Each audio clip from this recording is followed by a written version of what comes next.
Here we're going to look at our graphing rules for graphing inequalities, right? And we're going to look at examples 2 and 3. So to start, before we can graph, we have to solve the inequality. So for example 2 here, the first thing we need to do is distribute our 3 into our parentheses to give us 3x plus 6 is greater than or equal to 9. All right, from there, what we will do is we will subtract 6 over, and that will give us, move it over here, 3x is greater than or equal to 3. And then from there, we will divide 3 to both sides to give us x is greater than or equal to 1.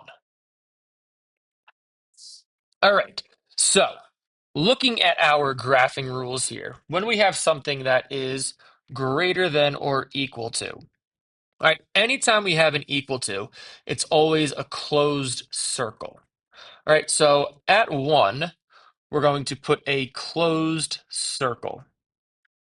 All right, and then it says our shade direction that we're going to shade to the right. So we're basically going to shade everything to the right because we're greater than 1. So everything to the right of 1 is greater than it. Instead of shading, we will just draw an arrow from the point, and that represents x being greater than or equal to 1. All right. If we go on to example 3 here, again, we need to solve the inequality before we can graph it. So I'll draw the line going down from the inequality.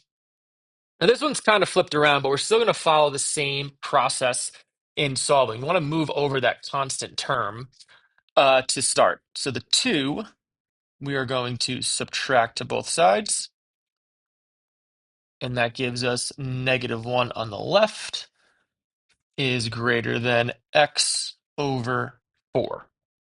Now, since x over 4 is the same as dividing by 4, we will do the inverse by multiplying by 4 here, multiplying by 4 here, and that will give us -4 is greater than x.